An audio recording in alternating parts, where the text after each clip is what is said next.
Сонсогчдийнхаа орой амгалан айлтгая. Улс төрчийн манлайлагч зорилттой телевизийн төслийн энэ 7 хоногийн эхний дугаарыг үзэгч та бүхэндээ хүрэхэд бэлэн боллоо.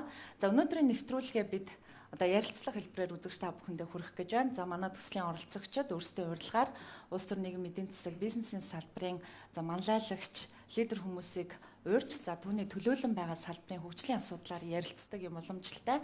За өнөөдөр болзоонд маань бидний урилгаар хүрэлцэн ирсэн зочноо танилцуулъя.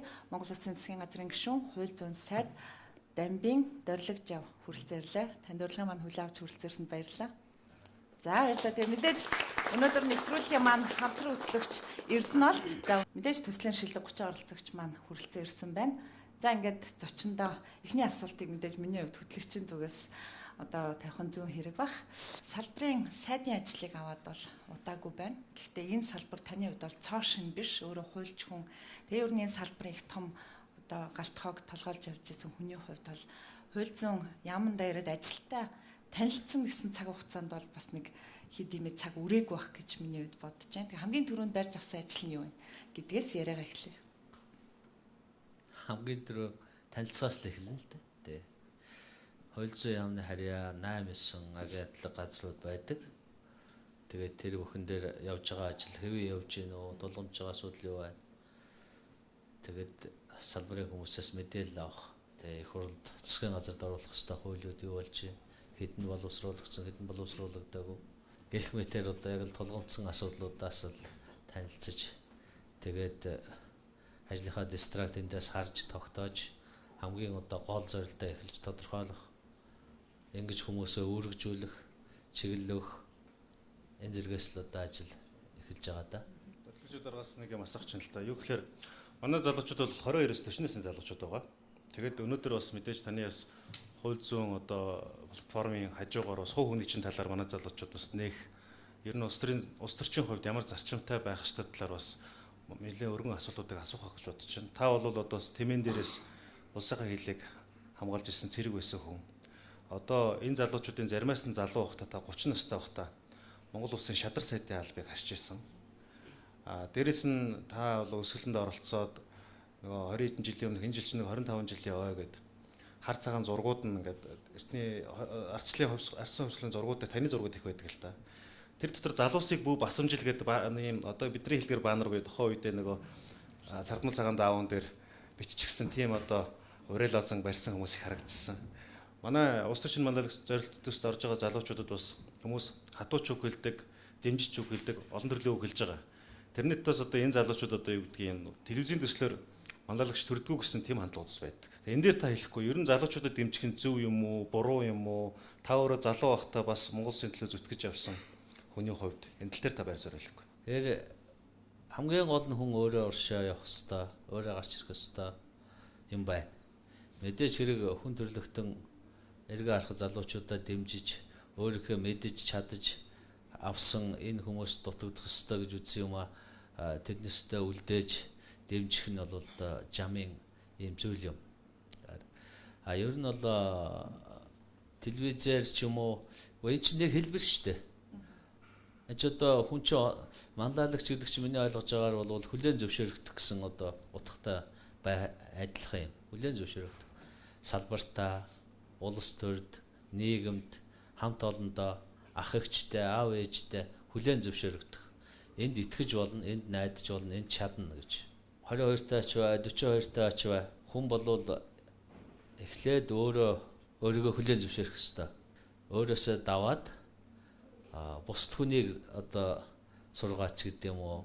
Нийгмийг яаж залж сайн болгохтой хэлэх хэмжээний хүн шүү. Би боловсруулаараач, нам төрхөөрөөч, ааш харин шангаараач, үдсэн харсан юмараач би ер нь бол хүнээс дутахгүй хүн шүү гэж өөрөө итгэл нэгдүгээрт төрсөн байх хэрэгтэй байх л та. Тэгэхээр тийм юм төрөөгүй хүн бол би манлайлагч болно гэж уршаа явахгүй.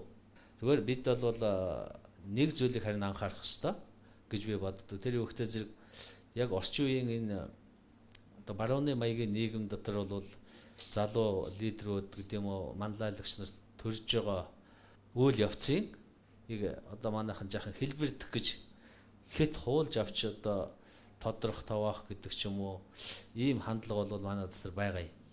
Гэтэл Монгол үндэстэн түүний сэтгэлгээний онцлог хүмүүсийг хүлээж авч хүлээн зөвшөөрдөг Монгол сэтгэлгээ, Монгол ахуй таарсан өөр ертөнц байж байгаа.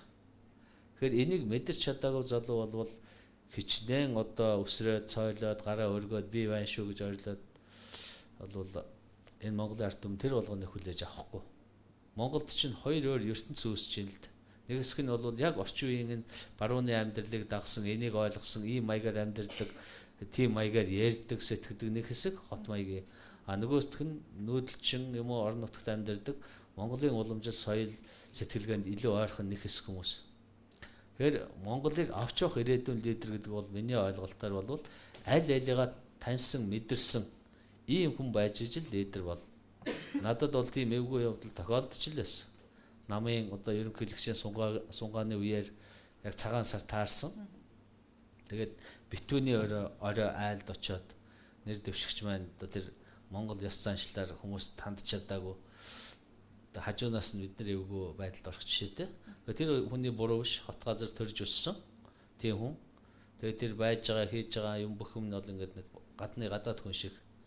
Тэгэл тэр айлд нэг сэтгэл төрөл өнгөрч байгаа. Тэгэхээр Монголын нийгмийг удирдна, Монголын нийгэмд манлайлагч байна гэдэг бол нийгмээ, өөрийн нийгмээ энэ хоёр өөр маягийн соёл явж байгаа энэ аль алийг таньж мэдэрсэн ийм л одоо байх илүү тийм чанарыг одоо шилжих юм бол Монголын одоо удирдагчаас ирээдүйд шаардна. Би хувьдаа бол лавл өөрийнхөө хүүхдүүдийг бол хэлдэг. Та нар бол Монголын нийгмийг удирдах чадахгүй гэж. Магадгүй чадчих магадгүй би тэгээ зүгээр долгоонд юм бодуулах гэж тэгдэг. Яг тэгвэл та нар хотод төрж өссөн одоо барууны боловсралтай. Та нар тэр хөдөө амьдралыг мэдэхгүй, тэрийг ойлгохгүй. Харин хөдөөний тэр борог амьдрал донд мөлхөж босож өссөн Монгол ахуй соёл донд нэвтэрсэн хүнийг авчираад гадаадад гайгүй сайн орчин үеийн боловсрал эзэмшүүлээд тавьчихвал харин тэр жинхэнэ Монголын удирдагч болно гэж. Та нар бол яг зүгээр мэрэгжил эзэмшээд амьдралаа аваад явбал баг болох байлгүй гэсэн юм би хүүхдүүдтэй хэлдэг юм шээ. За залуучуудын маань хувьд бол бас сонсогчтой байсан гэдэгт итгэж байна. Тэгээд залуучуудаа ярилцлаганда өрөө. Тэгээд мэдээж өнөөдөр зочны маань хувь хүний хувьд, тэгээ улс төрчийн хувьд, төрийн хүний хувьд салбарын ингээд олон асуудлуудаар ярих боломжтой. За сайн байна уу та. Өнөөдрийн минь төргий Сүхбаатар дүүргээс оролцож сансар байна. Хууль зүйн яамны үндсэн чиглэлүүдийн нэг нь бол эрх зүйн шинтгэлийн бодлого байдаг. Та энэ хүрээнд өмнөх сайдын, Тэмүүжин сайдын ямар ажлуудыг дэмжиж явах уу, үргэлжлүүлэх бодлого стратеги байна вэ гэж ихний асуулт байна. Хоёр дахь асуудал бол бид нар бол одоо улс төрийн бас судалгаанууд хийдэг. Сая улсын хурлын улсын хуралд таны нэр орж ирэхэд 94.9%-ийн саналаар бол таныг дэмжиж гарсан байгаа. Тэгэхээр энэ маань бас харьцангуй өндөр хөв баг. Тэгэхээр та энд бас биднэрт нэг нөгөө өнөөдрийн улс төрийн нөхцөл байдалд энэ тодорхой юм өндөр хөв авахд янз бүрийн одоо хөшгөний цаана байдаг сонирхолтой одоо улс төрийн олон аргууд байж байгаа. Энээсээ бас хуваалцаач гэдэг юм хоёроос баярлалаа. Тэмүүжин сайдын гэдэг ч юм уу ер нь бол Монгол улсын төрөөс хууль зүйн яамд тавьсан одоо энэ цагийн хамгийн гол одоо өөрөг даалгавар зорилт нь бол эрх зүйн шинжилгээ хийх.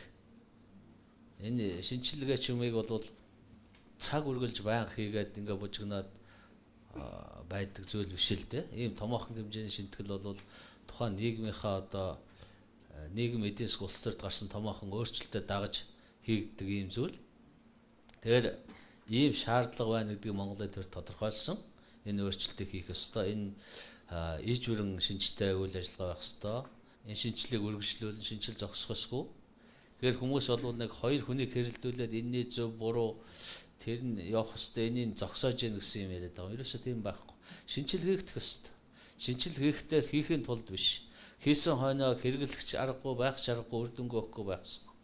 Энд бол зөвхөн нэг хувийн бодол, хувийн итгэл үнэмшлээрээ амбицаараа төрж зүтгэж эрх мэдлээрээ хийдэг ажил бас биш. Асар мэдрэмжтэй, хүлээцтэй тал бүрийг харж хийхгүй бол маш хүнд ажил байдаг. Тийм учраас энэ дээр бол хариуцлагатай хандах ёстой юм аа. Энэ эрх зүйн шинжилгээ үргэлжлэнэ. Нэгдүгээр. Хоёрдугаарт бол тэр их хурлаар авсан саналын тухайд бол одоо энэ нийгэмд тэгжил боддог юм болж л дээ. Юмыг дандаа хөшгөний урд хоод ямар нэгэн муу аргаар дамжуулдаг, тэгэхгүй бол амждаггүй гэсэн нэг одоо энэ нийгмийн одоо бүх юм царай тийм болчоогүй байх. Ер нь бол одоо хүмүүс дандаа юмыг тэгж хардаж сэрдэж хардаг. Манай Монгол арын шиг юм уу? Бид ийм болчоод байгаа юм уу? Одоо нэг ийм л юм байсгийг л надаас янз бүр юм дандаа асуух гээд идэг хүмүүс. Тэгэхээр тэнд бол ямар ч ил далд хөшгөний тухай асуудал байхгүй. Миний их хурлаар өгсөн гişүүд хариулж ясаа хариултч гэсэн одоо тэр нэг тал зассан, аян дагсан, санал авах гэсэн тийм хариулт байгаагүй. Ер нь бол яг хуу их хурлын гишүүд тэгж өндөр ихтгэл найдвар хүлээлгэж энэ удаа намайг сонгосон.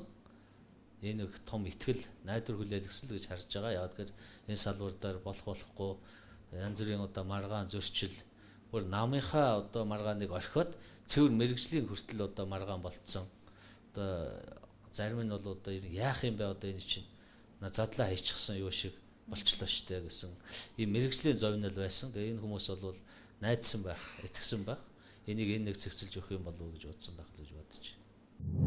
Залуусын оролцоог дэмжигч Unitel Group. Univision видео сан үзүүлж байна. Зүрхээр наадагч. Баяр. Сүүлчийн шүн. Ээжээ надтай гэрлээч. Зам дөрвөлжин. Улаан пальто. Эцсийн зогсоол эцэг. Миний хай. Шинжлэлийн адил явдал. Хамгийн сайхан. Дангур цохил зэрэг Монголын орчин үеийн шилдэг шин кинонууд Univision-ы видео санд нэмэгдсэн. Univision.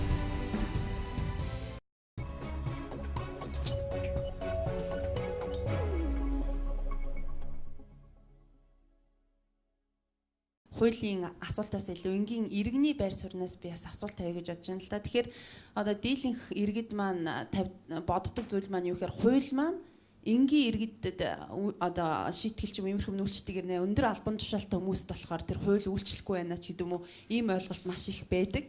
Тэгээ таны байр суурийг энэ дээр үнэхээр тийм үгүй юу гэдэг тал дээрээс тас өөрийнхөө бас үзэл бодлыг хуваалцааш. Огт тийм байхгүй байсан бол хүмүүс юм хэлэхгүй. Тийм байгаа учраас хэлж байгаа. Тэгэхдээ яг энийгээр бүгдийг наваачаад нэг хар удгаар будаад бүх юмыг энэ бол одоо ингээд өндөр албан тушаалтай учраас энэ бол тэг тийм байж л таараа тэгсэн байж таараа гэсэн ийм одоо хандлаганд аваад ерөөсөө энэ нийгмийн одоо юу маань маш их хүчтэй тогтворгүй бай. Энэ бол яг үнийг хэлэхэд монголчууд ийм байгаагүй. Монголчууд руу явуулсан гадаад их бүрний бодлогыг та нар сайн тогтоож авах хэрэгтэй. Нэгдүгээрт монголчуудыг хувьсгалын үеэр 30-аад оноос эхлээд яасан хөхтэй зэрэг үндэсний бичгийг нь устгаа хийсэн. Монгол бичгийг устгаад Кирилл бичгийг хүчээр өгсөн.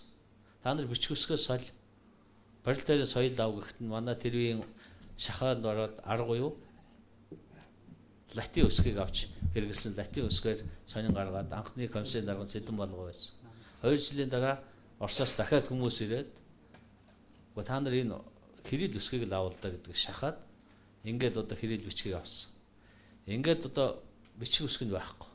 Ингээд тодорхой цаг үеийн дараа тэр монголчуудын оюуны өв болсон хуучин бичиг тэр судар ном сургаал юу байдیں۔ Тэрийгэ эргэж харж чадах тийм хөнгө болж байгаа. Оргилол өв уламжлаас нь тасалж байгаа. Дараа нь хар шар бядлуудыг устгах нэрийн дор хогт айж нарыг хүртэл буудаж устгасан. Хогт айж гэдэг нь бол одоо цагаан ястангууд гэж ярьдаг Чингис хааны шууд удмыг ямар нэгэн төрлийн албан тушаалгүй боловч ядуу хогт айж ядарсан амьтан. Тэгтэл тэр бүхнийг толгой дараалан устгасан. Өөрөөр хэлбэл альва нийгэмд элит хэс гэж болж явдаг язгуур одоо хаан, ван гүн гэсэн энэ удмыг устгаж өгсөн. Нэгийгээ бол зэрэглэж хүндлэх тэр юмыг зөвхөн өнгө мөнгөөр хөрөнгөөр үнэлдэг юмыг үлдээгээд тэр язгуурыг устгасан. За дараа нь бол их олон юмнууд хийсэн. Одоо тэр өндөр жанраас гээд бурхан гээд 92 онд Умсрангон засгийн газрын үед одоо тогтоол гараад анхны комиссын дарга нь яагаад одоо босгосон энэ жанраас гэж бурхан бий. Энэ юу ихтэй зэрэг 1911 онд Богд хааны засаг Монгол улсыг тусгаар тогтнолоо сэргээ мандуулаад тэгээд Монгол төрийн мэлмийн үргэлд нээлттэй байхад зориулж энэ жанраас бурхныг төрийн бэлэгдэл болгож босгосон энэ бурхныг устгасан. Авчгаалсан. Энэний хойноос бол тэр үед одоо би зохиолчлаад арьсуран энтергээд баахан хүмүүс томилоод Орос руу бишгүүдээ явуулсан. Тэгээд авч чадаагүй бурхнаа. Нэг жаахан ч гэсэн одоо хурууны хэлтэрхий байвал тэрнээс аваад тэг гортгийг гаргаад бурхнаа бүтээ гэж бодсон. Чадаагүй. Тэгээд бүх юмаа цоо шинээр бид эхэлье гэдэг юм. Тэгээд тэр бурхнаач бүтээсэн Монгол өвчгөөс сэргээх шийдвэр гаргасан гэх мэтэр удам ургийн бичгээс сэргээ энтергээд. Тэгэхээр зэрэг уламжил байхгүй зөвхөн өнгө эрх мэдэл алуун тушаал харсан өөрийн гэсэн хөрөнгө мөнгө байхгүй ийм хүмүүсийг удирдах залах их амархан байдаг юм байна л да. Тэгэхээр манай нийгмийг тийм болгосны одоо хор тэрний тусгал одоо бид нар дээр ядах. Уйлаас ахдгөө нёгийгээ хүнддгөө уламжил тэр болгон яахгүй. Гэхдээ Монголын ард түмэн агуу. Хоосон цагаан цаас шиг болтлоо арчуулаагүй юм авч үлдсэн. Энэ бүхэн тийм холоос угтаа гэж би үзэж байгаа. Ер нь бол нийгэм дотор бол тийм хүмүүс байдаг. Гэхдээ тийм юмдаа хөдлөгддөггүй, тийм тогтвортой тийм нийгмийн сэтгэл зүй байх хэрэгтэй байтал яагаад ингэ шуураад энэ хөлтө зэрэг тийм юмнаас өгшөлтэй байж болох юм.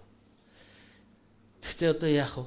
Энэ бол одоо энэ цаг үеийг бид бүтээх хэрэгтэй. Бидний зовлон энийг бид даван туулах хэрэгтэй. Таны асууж байгаа сүүлчийн асуултан дээр бол хүмүүс яг монголчууд эвтэй байхтай хүчтэй гэж одоо яг нэг хэсэг ярьдаг. Миний ярих дуртай үгүй. Монголчууд шудрах төртэй байх үед л хүчтэй байсан. Монголын хүчрхэг байсан бүх цаг үеийг эргээд харахад монголчууд шудрах төртэй байсан үедээ Монгол хүчтэй байсан. Тэгэхээр энийг улс төрчид, энийг их хурл, энэ намууд энэ зарчмыг тогтоох юм уу гэдэг улс төрийн шийдвэрээ би гаргаагүй байна гэж үзэж байна. Ерөнхийлөгчийн зүгээс анх шудраг байцгаа игээд тэгэл одоо янз бүрийн ажил одоо авилгалтай тэмцэхээс эхлээд өчнөө ажил эхэлсэн. Яг энэ дотор хэрэгжүүлж байгаа улсууд нь алдаа оноотой юм хийж л байгаа, зэмлүүлэх юм хийж л байгаа. Гэхдээ нийт уур амьсгал нь ерөөсөө л энийг одоо шахаа энэ ажлыг зогсоох маягтай ерөөсөө хэтэрч байна, хуйлруулж байна, хохироож байна, дарамтлж байна, бизнесийг тэгээд байна гэдэг их гой нэрээр бүхэлдээ энийг зогсоох хандлага одоо давмгаалцсан л явж байгаа. Тэгэхээр Монголын төрийг бүрдүүлж байгаа, төрийн суурь болж байгаа улс төрийн намууд, улс төрчид тууштай одоо ийм ихтгэл үнэмшил байна уугүй юу? Тууштай шудраг ёсыг тогтоё, хуулийг сахиулъя, дарга цэрэггүй одоо нэг хуулиар амьдэрдэг болъё гэдэг одоо улс төрийн зориг ихтгэл үнэмшил байна уу? Сонгогдсон гишүүдэд байна уу? Сайдууд нь байна уу? Ингээд аваад үзэхээр асуудал зөндөө гарч ирж байгаа. Би мөрдөн байцаагчийн ажилтаа бол бид нэр танилцахгүй тэрэнд оролцох ямар ч боломж байхгүй гэж хэлжсэн хууль зүйн сайдын яриаг би бол сонсч байсан л да. Тэгэхээр үнэхээр одоо ард иргэд бол мөнгөгүй, эрх мэдэлгүй хүмүүс бол хохироод байгаа нь бол үнэхээр бодтой л. Энэ яг аль шатандаа байгаа гол чиглэх газар чи хаана байна уу? Мөрдөн байцаагч нарын шатанд байна уу? Яг иргэдтэй тулаад байгаа тэр хүмүүс байна уу? Эсвэл толгойд нь байгаад байна уу? За нэгдүгээрс хамгийн гол нь хуулинд байгаа. Хуулинд байхдаа одоо шилжих юм бол тодорхой гэмтрэг дээр аваад үзэхэд ийм гэмтргийг үйлдсэн хүнд 5-аас 10 жилийн ял онооно гэд байж байгаа. Тэгэхээр энэ юу гэж байгаа хөлтө зэрэг шүүгчд ямар боломж өгж байгаа хөлтө зэрэг тэр хүний гэмтрэг үйлдсэн одоо шалтгаан, нөхцөл, хувийн байдал, урд нь гэмтрэг үйлчсэн юм үйлдэггүй юм энэ бүхнийг хараад ар гэрийн амьдралд одоо бүх юмыг хараад ингээд 5-ыг өгөх үү, 6, 7, 9, 10-ыг өгөх үү гэд өөрөөр хэлбэл хуульчид тийм боломж өгж байгаа. Тийм ч одоо уян хатан байх ёстой. Гэтэл энэ бүхний чинь нөгөө өөрийн чинь хэлээд байгаа эсрэгээр нь ашиглаж шít зарим тохиолдолд. За тэгээ албан тушаалтай гэдэг юм нөлөөтэй хүнд нь 5 жилийн өгч чинь. Нөгөөтгт нь 10 жилийн өгч гэдэг юм уу. Тэгэхээр зэрэг гэх мэтэр хуулийн дотор бас боломж олгосон зүйлүүд байдаг. Тэр хуулийг ашиглаад өөрийн чинь хэлдгээр эрх мэдэлтэй мөнгөтэй хөрөнгөтэй улсуудад зориулж одоо ашиглах шийдвэр гаргах ийм тохиолдол бол байгаад хүмүүсээ дөрөв өргөж байгаа. Хамгийн гол асуудал бол ер нь бол би ч олон удаа хэлсэн юм аа. Яг салбар толгойлж байгаа хүнээс шалтгаал. Дээдлэлд нь удирдах байгаа хүнээс. Одоо мөрдөн байцаах газрт мөрдөн байцаах газрын дарга, цагдаагийн дарга, прокурор гэхэд ерөнхий прокурор.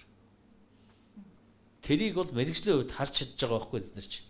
Чи харсаар байтал чи 5 жилийн ял өгдөг нь яаж байгаа? Нөгөө ягаад гэхдээ зэрэг тэр хэргийг уншиж байгаа, мэдж байгаа, эрх нь байгаа, хэрэгтэй танилцж байгаа. Дээрээс нь мэрэгжлийн хүн. Тэгээ энэ бүхнийг шахдаг, шаарддаг одоо тэр ёс зүйн зөвлөл, мэрэгжлийн зөвлөгөөд байж байгаа. Энэ механизмыг ажилуулад дотоод мониторинг гэдэг механизмаа ажилуулад ингээд эрхтэй зэрэг доороос нэг хэсэг одоо шилхэн бол прокурор дээр байхад над ямар одоо сигнал дохио ирж байсан хөхтэй зэрэг ерөөсө дарамт шахалт ихсээд ажил хийхэд хэцүү байна. Одоо хүн болгоо орж ирэл одоо бидний чинь прокурор гэдэг прокурорууд чинь одоо шалгагч байгаа хүмүүс орж ирэл загнаал уусаа юмнууд авилгач юм гээд загнаал тэгэл та нарыг тэр ёс зүйн хороонд чи өглөөгөл өргөлөөгөл тэгэл би дуудагдал айгүй хэцүү байна гэж. Үнэхээр тийм байна уу? Эсвэл энэ дасаагүй улсууд ингээд нэгээд хараад удирдах байгаа хүмүүсээс өнөөдөр их юм шалтгаалж байгаа. Яг бид хууль руу зааж болно. Хуулийн бодлого нь тийм байна энэ юм. Үнэхээр тийм байна. Гэхдээ хамгийн гол шалтгаан бол тэр байгууллагыг удирдах байгаа хүн энэ байгууллага зөв удирдах гэнэ үү, зарчим шаардлага тавьж гэнэ үү гэдгээс л бүх юм шалтгаалж гэнэ гэж би хэлээд байгаа. Тэгэхээр энэ захиргааны ресурс, мэрэгжлийн удирдлага гэдэг юмыг зөв хийж чадвал өнөөдөр бид хуультай хуульгүй, мөнгөтэй мөнгөгүй өчнөө олон асуудлыг цэгцэлж болох талтай. Гэхдээ хуулийн байгууллага гэдэг бол өөрөө нэг нь сайн байгаад бусд нь хөдлөхгүй бол нэмэр байхгүй. Тэгэхээр нэг хэргийг шийдэхэд бол мөрдөн байцаагч энийг шалгаж байна. Прокурор энэ хуулийн дагуу явж гэнэ гэж хяналт тавьж байна. Болоод ирэхээр шүүгч аваачаад ял оноож.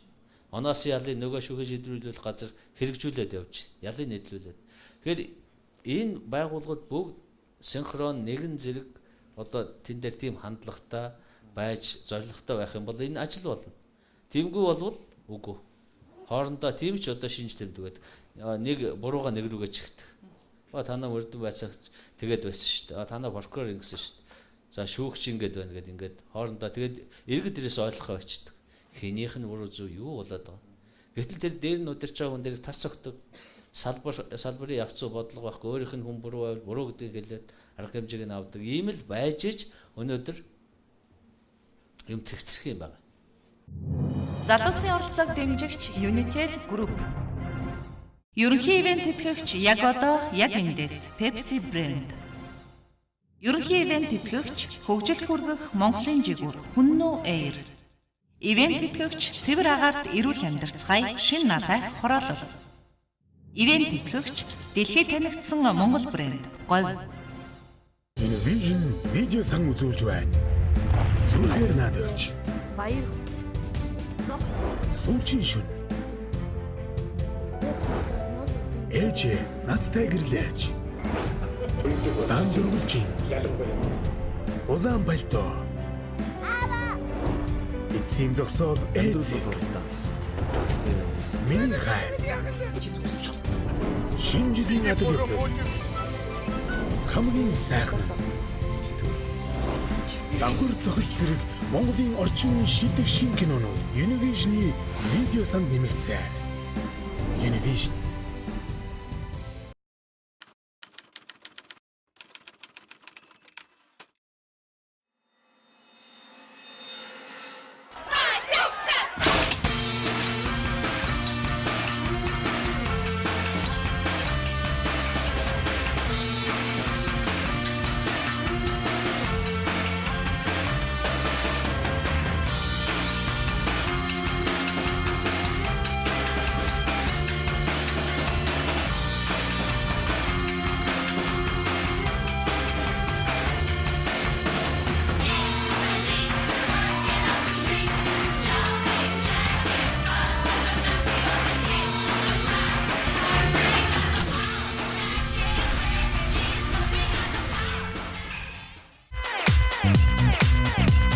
Мөнгө дөшөх байгалийн мөнгө.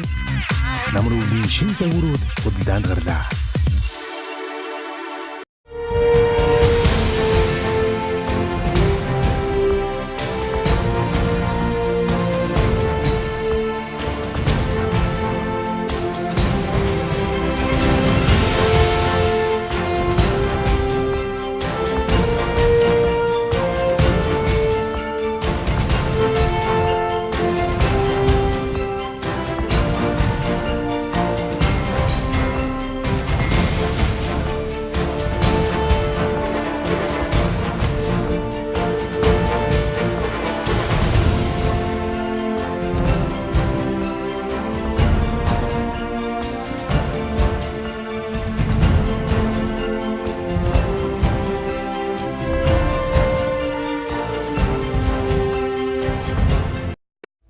наран мандах зүгт цэврэг арт эрүүл амьдралын тав тухыг бүрдүүлсэн иж бүрэн 6,000 айлын шин налайх цогцолбор хороолол таны гэр бүлийн амар амгалан аз жаргалт амьдрах бүхий л таатай орчин болох ногоон байгууламж, сургууль, цэцэрлэг бүх төрлийн үйлчилгээний төвүүдийг нэг дор бүрэн шийдэн танд хүргэлээ.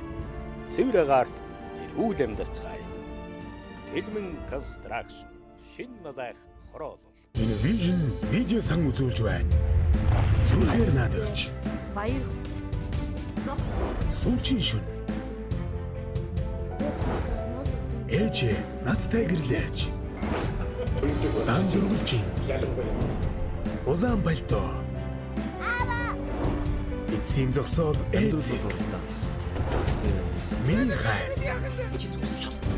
Шинжлэлийн адил явдал. Хамгийн сайхан. Дангур цохил зэрэг Монголын орчин үеийн шилдэг шин кинонууд Univision-ы видео санд нэмэгдсэн. Univision.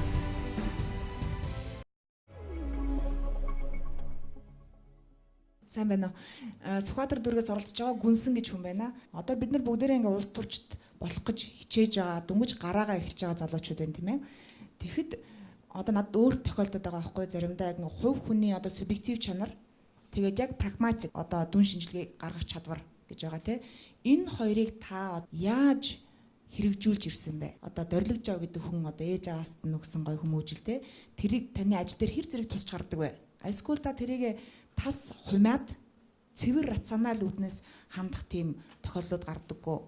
Хүний субъектив чанар байнга нөлөөлж явдаг шүү дээ. Ямар ч юмд ягаад өөрөө чинь төрмөл цаанаасаа төрсөн, дээрээс нь авцсан хүмүүжил, мэдлэг боловсрол чинь, итгэл үнэмшил чинь, дадал зуршил чинь өөрийн чинь үйл ажиллагаа хийж байгаа юм болгон дээр нөлөөлнө. Тэрийг бол хоёр тийшээ салгах ямар ч одоо боломж байхгүй. Субъектив чанар гэдэг бол үндсэн материал чинь л гэсэн үг. Өөрөө ямар материалтай юм бэ? Нөгөө материалынхаа хэрээр дээл эсгэнэ гэдэг бол тэр. Тэр материал ямар бай тэр хэмжээнд л дуурна. Тэр хэмжээнд зүтгэн, тэр хэмжээнд хөдлөнө. Энэ бол одоо бичигдээгүй хууль. Үнэн. А дээрэс нь харин хувьсах чанарын материал байна. Хувьсах чанарын материал гэдэг бол миний уурах тарих, юм хүлээж авах чадвар, буруу явж байгаа бол бурууга хурдан засч чадах, ухаарах бол ухаарч чадах. Энэ чадвар энийгээ хөгжүүлэх, энэ хувийн санаачлага. Магадгүй би бол одоо 23 жилийн өмнө коммунист залуу байсан. Манай нийгэм тэр чигээр тийм үзэл сурталтай, тийм хүмүүжлтэй, тийм өтгөл өмчлөлтэй залуу байсан. Америкийн империалистууд, Японы милитаристуудыг таарвал магадгүй нухч мэдхээр тийм залуу байсан байх би 20 гэдтэй байх та. Тэгэхээр хүн бол юмыг хүлээж ав шингээгээд өөрийнхөө гэдгээр бодоод сэтгээд гаргаж ирээд дүгнэлт гаргаад тэгээд ажил болгоод үг хэл яриа хөөрэ болгоод явна гэдэг бол юмыг хүлээж авдаг энэ материал энэ дотроо өөрөө л энэ чадвараа харин сайжруулах л асуудал ч байна гэж би бодоод байна. Тэгэхийн тулд замбраагүй олон ингээд бот ном тавьчаад уншнаг бол бүтэхгүй. Юмны хамгийн голыг авч та нар хэрвээ сонссон бол тэр номыг мөрөөр нь хуудасаар нь уншдаг хүн сонссон байх.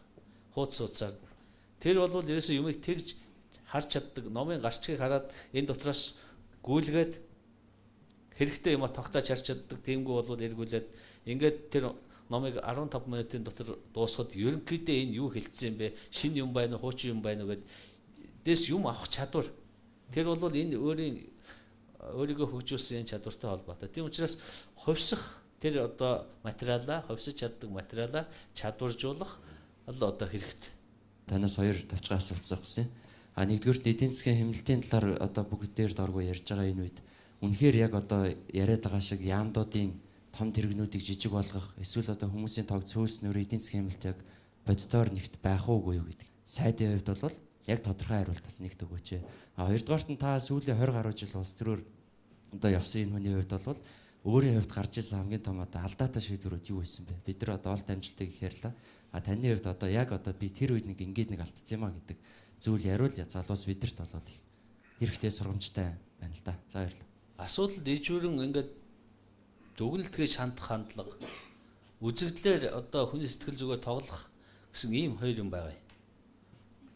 Энд одоо нэг тийм хүүхдийн эмнэлэг төдөн тэрм туургаар засгийн газар шинэ хүүхдийн эмнэлэг яхаар болж гинэ. Одоо нэг яамны байшинг хүүхдийн эмнэлэг болох юм. Тэрэнд орвол энэгээр 10 цэцэрлэг барьчих юм байж тэгээд энд хашгирч байгаа улс төрч байна л да. Тэр ингээд яриад байх юм бол зөв сонсогдоод, үнэн сонсогдоод ингээд одоо хүмүүсийн дээрээсээ л энэ юу яага болохгүй л байгаа юм байл дөө. Эднэрээс дандаа л буруу юм хийгээд байгаа юм байна гэдэг. Ингээд нийгмийн сэтгэл зүй ингээд гутранг нийгмийн сэтгэл зүй бүхэлдээ гутранг болоод ирэхдээ зэрэг нийгмийн итвэх одоо энэ их асар хортой юм байхгүй юу уулна. Асар хортой. Ер нь аль болох одоо та нар залуу удирдахч болох гэж байгаа юм. Аль болох болж өгвөл хүнийг сэтгэл зүй настрын найр нь өргөжл явах хэрэгтэй. Зохиомлоор тэрнийг аваачаал ингээл өрөвдөж нэг үзэл, загинж нэг үзэл, гутаагаал ингээл эсвэл дандаа хар бараа сүдэртэй юм яриад ингээл ах юм бол тэр хүн чи ерөөсөө тэгэл нүүр нь баян өрчлөөстэй, юм бодоостой, юун сайн сайхныг бодох, юун мөрөөдөх, юун тийм үл. Тэр нийгмийг ингэж ялаад байгаа юм л да бид нар. Хэрвээ улсын эдийн засгийн талаар дуурай гэж байгаа бол тэр салбарыг мэддэг байгаад мэдлэгтэйгээр оролцох хэрэгтэй. За энэ манай эдийн засаг энэ байна. Энэ дотор ийм арга хэмжээ нь бол илт тохиролтой байна, буруу байна. Ийм арга хэмжээг авах юм бол ийм одоо сайжил засварлыг олцохоор байна гэж харчаад тэгэхгүй тэнд явж явсан хүний унж явсан хүний машиныг харж гэлээд энд нэг цалин суух яриад тэр нь эцсийн дүндээ эдийн засгийн нь одоо ямар нөлөөтэй байгаа юм энийг ойлгохгүй ингээд ерөөсөө л одоо буруу байгаа юм л да. За ялангуяа удирдахч, манлайлагч хүн. Миний бодлоор бол юм хэлэх гэж байгаа бол яаран юм хэлээд ирэн бараг л хэрэггүй дээ. Бараг хэлэхгүй байсан дээр. За энэ би сайн мэдэхгүй байна. Би бодё, би тунгая гэжсэн дээр. Үнэхээр мэдж байгаа бол бойл гэжсэн ч хэлэх хэрэгтэй. Нийгэмд хэрэгтэй юм. Тэгэхээр альва ийм нийгмийн чанартай томоохон асуудал дуурах гэж байгаа бол мэдлэгтэйгээр оролцсон. Мэдэж оролцсон. Би тэгээ одоо телевизийнхэн одоо бас зарим их л дургуул байх шиг байдаг.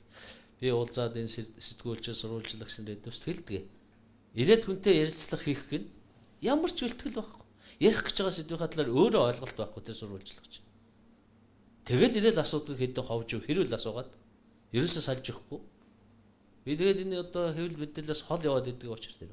Хэвлэл мэдээлэл чинь хүртэл нийгмийг аваачаад готрон гомроо түлхээд байгаа. Би болохгүй байгаа юмыг худлаа өнгөлн далдал сайхан болгож ярих гэж байгаа юм биш л дээ. А ер нь бол нийгмийг авч явах юмны бараг 50% нь хүмүүсийнхээ сэтгэл зүйг яаж чиглүүлж байгаад оршин. Нөгөө эзэн хаан хэлсэн шүү дээ. Сэтгэлийн эзэмдсэн захад тэр биеийг хайчих үү гэж. Тэгэхээр зэрэг энэ их буруу байна. Энэ бол монголчууд бид энийг хиймээргүй байна. Энэ олон 10 телевиз сонин хэвлэл мэдээлэл юм бол хүнд мэдлэг өгөх, хүний анхаарал татах ийм жинтэй ийм одоо нэвтрүүлэг мэдээлэл их цөөхөн хийж байна. Их цөөхөн. Ихэнх нь бол дандаа ховж, хэрүүл тэмцэл одоо ингээд нэг тийм иймэрхүү. Тэгэхээр энэ бол энэ хэвлэл мэдээллийн байгууллагад ажиллаж байгаа хүмүүсийн төвшин, удирдах байгаа нэвтрүүлгийн бодлого тодорхойлдог хүмүүсийн одоо төвшин ийм байгаа. Би одоо энэ хүмүүс уурлахал байх одоо тэгээд ийм л байгаа. Гадны одоо томоохон сонины одоо тоомчид юм уу телевизийн гэдэг тоомчид гэх чинь бол цав цагаан толгойтой өвчнөн олон жил тэр салбарын тоом хийчихсэн тэр сайдаас илүү давж дуурдаг ийм улсууд байдаг шүү дээ. Гэтэл өнөөдөр Монголын эдийн засгийн тоомыг юм уу талаар дүгнэлт ярьж байгаа телевизэн юм уу сонины хүмүүсийг одоо ингээ харъя л да. Энд чи эргээл бид нар нийгэм алаад байгаа ингээд. Ер нь төр удирдах ухаан гэдэг юм бол дээр доороо бид бол хаанаа бол ерөөсөө болоогүй л байна л да. Хэдийг хүртэл ингэж өргөлжлөх хэвээр юм. Ингэж байгаа сайхан болох хэвээр юм уу? Хэн нэгэн одоо нам удирдагч нь гарч ирээд энийг цэгцлэх хэвээр юм уу? Энэ бол ирээдүйн удирдагч та нарын хувьд ботгол асуудал. Ийм байгаад ажил авал хол явахгүй өдр. Нэг асуултанд байгаа. Амьдралдаа гаргаж ирсэн буруу шийдвэр бий юу? Гэхдээ би тийм санахгүй юм. Харин магтаа сонсоод явж ирсэн. Тэгтээ бол арай дараахан биш байж магадгүй. Таны энэ гаргасан шийдвэр чи ийм одоо ноцтой юм боллоо шүү гэж надад одоо хэлжсэн. Одоо миний төрөө алуу хашижсэн юмнууд дотор бол цөөхөндөө. Яг хөө зүгээр намын дарга байхад бол надыг нэг огцруулна гэж 7 удаа асуудал тавиа манай нөхдүүд. Тэгээ сүүлчийнхтэй нь бол зүгээр баг үндсэндээ ятсан юм л да. За аавгдаа яшг гэдэг. Тэн дээр бол харин манай намын олон нөхдүүд хэлж ийсэн одоо ч хэлдэг. Та тэгэхэд намын дарга өгөхгүй байсан шүү дээ та. Энэ бол буруу шийдвэр байсан шүү гэдэг нэг тэгж байгаа байдгийг. Танд энэ өдрийн мэндийг хүргэе. Баянгол дүүргээс оролцогч Баттуул байна. Төр нь ард иргэдтэй итгэхэ болсон. Ард иргэд нь төрдөө итгэхэ болсон. Ийм одоо сонсгоо болсон ч гэдэг юм үл өшөд болсон. Ийм цаг үе бол одоо ирчээд байгаа ер нь ажиглаад байгаа. Тэгэхээр энэ нүүрээ маш том эрсдлийг дагуулж байгаа. Энэ салбар маань цаанаа хууль гэдэг зүйл дээр тогтцож байгаа. Яг Монголын төвшөнд юм хэрэгжүүлэх гэхээр багийн асуудал буюу намын асуудал болоод байгаа. Нэг хүн гараад ирдэг. Нөгөөх нь хэрэгжүүлэх гэсэн юм ардын нам насраг үздэг, арчлан нам насраг үздэг. Ингээд шийдвэр нь хичнээн гоо шийдвэрсэн чинь аль нэг төвшөндөө ингээд сөрөг намын бодлогоос болоод үгүйсгээд унжээдэг. Энэ зүйл дээр та яг яаж ажиллах вэ? Энийг яаж дундуур нь одоо явах тэр жанжин шугамаа та олсон уу? А 3 дугаарт нь болохоор яг таны ойр дотны хүн хэрвээ хууль зүйн одоо буруу үйлдэл хийгээд шийдэхтвэл та яг яаж хандах вэ? Тэр хүн чинь магадгүй тэнд амар тус хүргэсэн хүний хүүхэд ч юм уу. Яг энэ үед та шудраг шийдвэр гаргаж чадах уу? Яг бодит хариултыг бас хүсэж байна. Ийм гурван асуултанд баярлалаа. Дахиад одоо асуулт асуухтаа ч гэсэн юм эрэхтэй их бодолтой. Монголын ард түмэн төрдөө итгэхэ байсан, төрийн ард түмэд итгэхэ байсан гэвэл би зөвшөөрөхгүй. Сэтгэлд нь хүрэхгүй зүйл дээр бохиндж байгаа. Монголын төр ард түмэд итгэхэ байсан гэвэл би бөөрч харин ч Монгол хүний төвчээр тэр аль итгэжл яваа. Бид бол юм өнгөн талаас ганц хоёрхан жишээн дээр дүгнэлтгэж ердөөсөө болохгүй. Огт болохгүй. Тэгээ энэ л бол алдаа руу шууд хөтлөн хүнийг гэдгийг би хэлэх гэж байна. За хоёрдугаарт нь санал нэг байна. Тэрний өгтө зэрэг энэ Монголын төрийг намууд байгуулдаг, байгууллага бодлого явуулдаг, хэрэгжүүлэхдээ идэвхтэй оролцдог. Тэгэхээр намууд төлөвшдөггүй. Намуудад одоо хүмүүсийн одоо сор болсон хүмүүс нь орох тийм үе таалга биш. Мөнгөтэй хүмүүс ордог ийм үе таалгатай. Тэгэд энээсээ болоод одоо асуудал үүсэж байна гэдэгтээ би 100% санал нэг байна. Энд нэг юм байгаамаа. Бид тогтолцооны чанартай зарим нэг өөрчлөлтүүд хуулинд хийх ёстой. Сүүлчийнх нь өөрөө та шудраг байж чадах уу гэж асуугаад байна л дээ. Би шудраг байх гэж л хичээгээд ирсэн. Би бол удирдагч хүний хувьд нэг арга барил яадаг. Одоо өөрийн чинь хэлдгээр таньдаг хүн чинь ч гэнэ хэн чинь ч гэнэ нэг хүн ирэхэд би магадгүй би ажилд авдаг. Авахтаа нэг л юм хэлдэг. За би чамд итгэлээ шүү. Ийм учиртай шүү. Чи ингэж чадахгүй бол уучлаарай. Ажлаад явж явсаа. Асуудал гаргаад ирэх юм бол би эйгөө чи минь яач уу байхгүй. Дажи би өөрөөс нь тайлбар авахгүй шүү талдаг. Ер нь ч тэгж явах хэрэгтэй. Хүнийг хүлээж авахдаа намхан босохдоо яхан зөв баг. Тэг. Наран гэрэл хуульч нэг ийм үг хэлж ирсэн. Сүүлийн 20-30 жилийн хугацаанд монголчууд дэндүү том юм алдсан. Тэр бол ёс зүйгүй байдал ёс. Оюуны дороотолд орсон байна. Хит материалыг сонирхолтой болсон байна. Тэ мэ? Тэгэхээр та энэ одоо байр суурь буюу үзэл бодол тэгэхээр санал нийлдэг вэ? Санал нийлдэггүй бол яагаад? Урдч мундаг ёс зүйтэй байсан ч юм биш л дээ. Тэгээд би хэлсэн шүү дээ. Ер нь бол жинхэнэ уламжилт юмнаас маань салгацсан юм шүү дээ бид нарыг. Суур муутай болцсны гай одоо явж байгаа. Тийм учраас нийгмийн цагийн салхи хаашаа иргэн тэр болгондоор алдаа оноотой юм зөндөө л гарч байгаа. Энэ бол зөв бүхний нүдний өмнө ил байгаа зүйл. Залуусын оролцоог дэмжигч Unitel Group. Сайн байна уу? Сонгойрхон дөрвөөс оролцогч Амар Санаа байна. Хуулийг хэрэгжүүлэхэд хууль баталдаг. Хуулийг хэрэгжүүлэхэд ард иргэдэд мэдээлэл нь бол үнэн зөвөр хуулиас сурталчлах тэр зүйл бол Монголд бол одоо дутагдaltaй юм болоо гэж би үзэж байна л да. Тэгээд манай улс төрчин манлайлагч телевизийн зорилтын шилдэг 31 залуу за одоо Монгол улсын одоо бодлогыг тодорхойлдог яамдуудаас гаргаж байгаа эрх хүүгийн хууль санаачлах эрх хүүгийн одоо хуулийн этгээд болно. Одоо хөрлийн гишүүдээс гаргасан хуулийн төслүүдээр одоо манай залуучууд орж ажиллах боломж байгаа юу? Эхлээд хуулийн үжил баримтлал бол хууль зүйн яамаар хянуулдаг. Тэгэхээр энд ирсэн үжил баримтлал дээр та манай залуучууд орж ажиллах боломжтой хуулиудын төсөл дээр одоо бидний бүхнийг тэр хуулийн төсөл дээр яг иргэн хүний оролцоогоор бидний цаанд одоо маш олон залуучууд ард түмэн байгаа. Тэгэхээр бид нэр тэр хүмүүсийн одоо ихтгэл үнэмшлийг тээгч болоод тэр хуулийн төслүүдээр ажиллаад Тэндээс гарсан мэдээллийг бид нар ард түмэндээ бас энэ одоо зорилттой төслөөрөө дамжуулж бас хүргэх ийм боломж байгаа юу? Ерөнхийлөгчийн санаачлаад байгаа тэр иргэний танхим гэдэг чинь болцоогоор энийг л хэлээд байгаа юм л да. Болж өгвөл мэрэгжлийн улсуудын болох ер нь иргэдэд оролцуулж иргэдийн санаа бодлыг шингээж юм хийгээч гэдэг. Одоо болж өгвөл дээд зэрэгээр одоо ингэж байх ёстой юм аа. Тэ. Хууль зүйн яамны тодорхой одоо хэлцэж байгаа хууль юунууд дээр зохион байгуулагдаад залуучууд тодорхой мэрэгчлэрээ одоо клуб маягийн зохион байгуулалтанд оруулаад тэгээд одоо танай хуулийг хэлцээ санаа оноо гаргах юм бол бид дуртай хүлээж ав. Маш их дуртай хүлээж ав. Би Төв аймгаас оролцож мягмар дорж байна. Тэгээд танаас ерөөсөө нэг баг өгүүлбэрээр л хариулах нэг хэдэн асуулт асуусан. Хамгийн нэгдүгürt гэвэл сүүлийн үед фэйсбүүкээр яваад байгаа түрүүн манай нэг оролцогч бас дурдсан байгаа тий. Нөгөө санамсаргуу дайраад алдсан хүнд төлөвлөгдсөн яал нь бол 5 жил байдаг. Тэгтэл нөгөө алтан хүүгийн хэрэг гэж маш олон хүн ярьж байгаа. Мөн бие хамгаалсанасаа болоод хүний аим нас бүрлэхэд 23 жилээр яллагдаад явж байгаа гих мэтчлээ ингээд маш олон тийм сөрөг мессежүүд шүү дээ тийм ээ. Олон нийтийн сүлжээнд яваад байгаа. Яг энэ дээр та хууль зүйн сайдын хувьд мөн хувь хүний хувьд яг ямар байр суурьтай байгаа гэдгийг нэг ганцаас нэгээс хоёр өгүүлбэрээр тодорхойлоод хэлээд өгөөч гэж байгаа юм. За баяр. Шүүгчийн өмнөөс би тайлбар хэлэхэд хэцүү. Гэхдээ энд хууль зүйн мэдлэггүй хандж байна. Жишээлбэл алтан хүүг бол юу гэж үзсэн бөхтэй зэрэг эхнэрээ зодж яхан зодж исэн байна, гэмтсэн байна. Үхлийн шалтгаан бол өөр байна. Үхэлд хүргэсэн одоо зодуур биш гэдгийг шинжээж тогтоосон байхгүй. Тийм учраас тэр хүний эрхчлөөнд халдаж зодж исэн гэдгээс шүүх ялаанаас. Гэтэл нөгөө нэг телевизэн нөхдөд зодоод алчлаа гэд нийгмийн чинь бүр яг тийм болж үнэмшил нь ярьсан. Тэгэхээр би асуудал бодтой хандахгүй байна гэдэг байгаа энэ баг. Хууль зүйн сурталчилгаа мөрчилгааны тухай ингээд ерөнхий утгаараа яриад байна л да. Ер нь бол хүн бол цатгалан байхад хоол өгөхөд иддгүүтэй адилхан. Би хууль сурталчилж наашаа хар гэхэд бол хизээш өөрт нь хэрэгцээ байхгүй бол нэг тоохгүй. Асуудалд орохоор энэ хууль яав ив гэдэг. Тийм учраас нийгэмд үйлчлдэг бүхэл бүтэн систем байдаг. Өмгөөлөл, хуулийн зөвлөгөөх, за хууль зүйн улсын алба гэдэг. Ийм алба байна. Яг мэдээж сурталчилгаа явагдана, мэдэх боломжийг олгоно. Ийм л юм.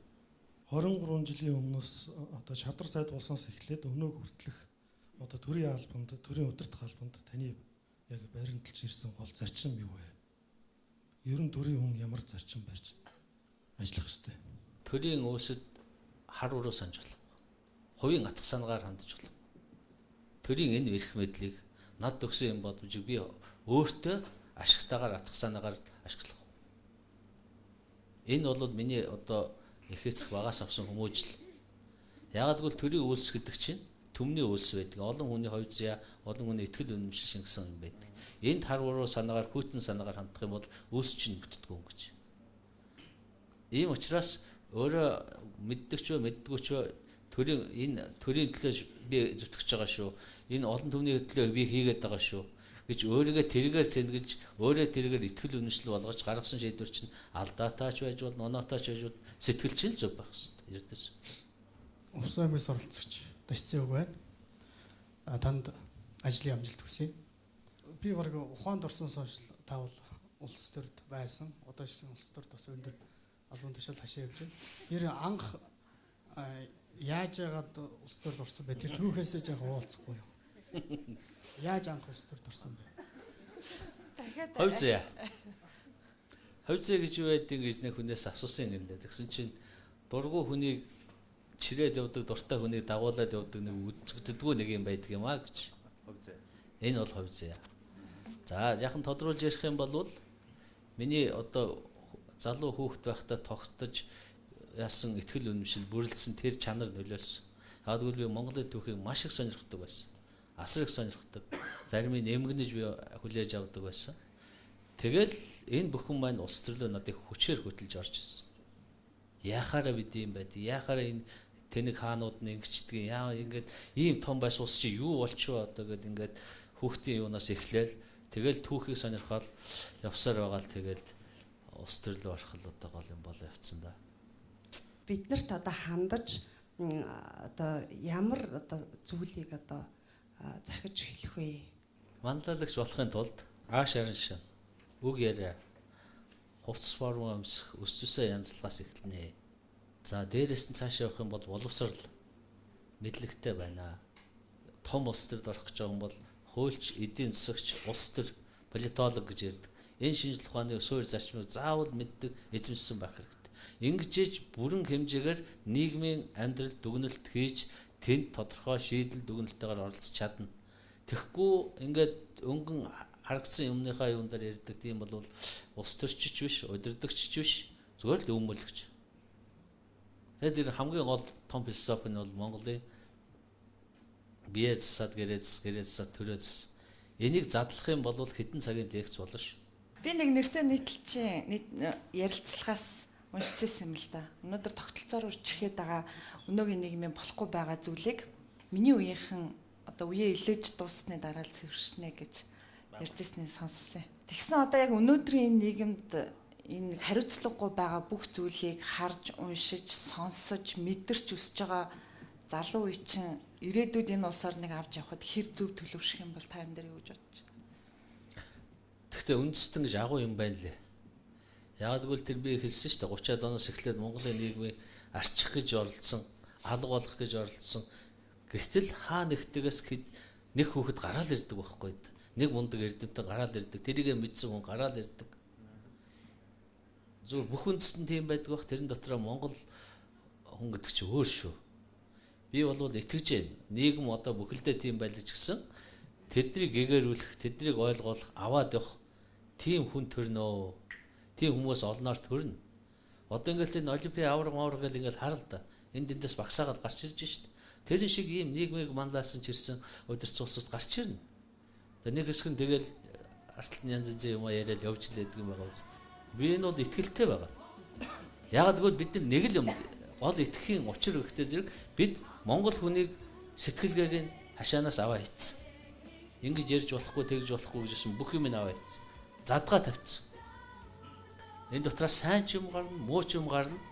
Гэхдээ Монгол хүмүүс дотроос ийм хэмжээний одоо юм бол олон гарна оо. Би тийм учраас өөдрөг явдаг. Тийм учраас итгэж явдаг. Энд бол огтхон ч хэрэгэлзээ хэрэггүй. 100% итгэж бол. Тийм сайхан улсууд олон гарна. За энэ сайхангаар өнөөдөр хайрлахыг өндөрлөе. Манай шилдэг оролцогчдын манай урилгыг хүлээн авч өнөөдөр цаг зав гаргасан танд баярлалаа. Танд ажлын амжилт хүсье. За баярлалаа залуучуудаа.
юугаш харамлаагүй ачиг нь хариулахын тулд дэвтэр дэмэн харамлаагүй